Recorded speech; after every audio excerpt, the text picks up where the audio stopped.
pas si vous avez la tête des gens en ce moment, mais ils ont tous un cancer, c'est pas possible. On dirait qu'ils sourient jamais, ils ont peur de tout, les impôts, la sécurité.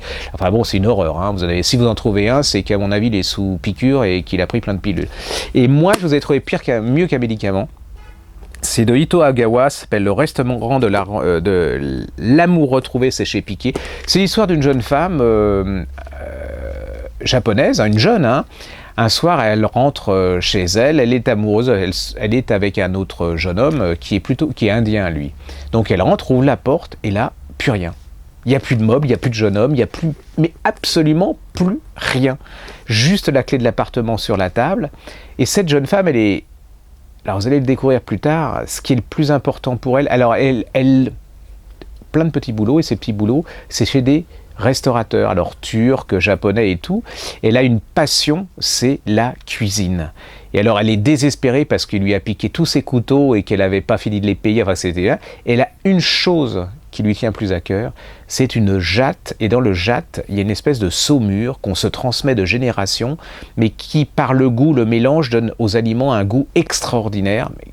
Et absolument, je me suis renseigné, en plus c'est vrai, hein, ça existe ce genre de saumure au son de je ne sais pas quoi, donc voilà. Donc elle se précipite sur le palier, et au miracle, la jatte est là.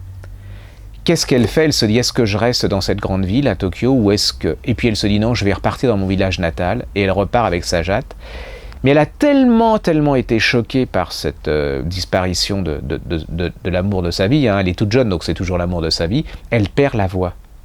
Et donc elle commence à remplir des fiches, parce qu'il faut qu'elle parle aux gens. Donc comme elle ne peut pas parler, elle a plein de fiches du genre, elle monte dans l'autocar, elle fait « Bonjour monsieur », un autre « Je voudrais un ticket », et voilà. Et elle va traverser le Japon pour arriver à son petit village. Alors son petit village, c'est une sorte de paradis, hein, parce que, comme elle dit, c'est comme un creux entre deux seins. Et elle redécouvre, c'est une petite station thermale. Elle a décidé de... Entre-temps, il faut dire aussi qu'elle vivait chez sa grand-mère. Et sa grand-mère est morte récemment, et sa grand-mère lui a appris la cuisine. Et la cuisine, là, c'était magique. C'était, voilà... C'était une sorte, quand elle regardait sa grand-mère faire la cuisine, elle était zen, elle était cool, elle était au paradis, comme si elle se shootait à je vous dis pas quoi. Et donc, et la grand-mère morte, ça a été absolument terrible, mais elle a cette jatte qu'on se transmet de génération, et comme elle dit, cette jatte, elle sent ma grand-mère, mais au bon sens du terme, avec les aliments, les choses qui y sont dedans.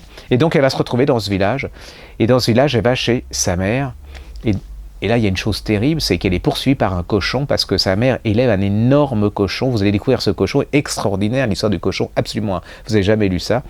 Et sa mère l'accueille, elle est mitigée, elle aime plus ou moins sa mère, parce que sa mère tient un bar, et elle ne s'est jamais trop occupée de sa fille, plutôt de son bar. Mais quand même, entre les deux, par petites papiers interposés, parce qu'elle arrive toujours pas à avoir de... Voilà, elle se retrouve chez sa mère qui lui dit, bon, il faut faire quelque chose, moi je t'héberge pas comme ça. Et la jeune fille dit, je vais montrer un restaurant. Et là va commencer une espèce d'énorme aventure gastronomique. C'est plein d'odeurs, c'est plein de... Puis elle en veut, hein, il va lui arriver plein d'aventures, c'est plein... Elle vous raconte le Japon, des légumes, du porc. Vous allez voir l'histoire de ce porc, c'est quand même hallucinant parce que ça va avoir une importance. Mais c'est pas que ça, il y a aussi un secret. Vous allez découvrir le secret entre cette jeune femme et cette mère. Vous allez découvrir la rencontre avec les paysans, avec les gens qui habitent cette station. C'est extraordinaire, vous ressortez de là-dedans. Alors, vous voyez, je suis au régime. Et là, c'est bien parce qu'après, vous avez envie de manger, mais vous avez l'impression d'avoir mangé tellement elle a bien parlé de ça. C'est une petite merveille, ça s'appelle Le Restaurant de l'amour retrouvé, c'est de Ito Ogawa et c'est chez Piqué.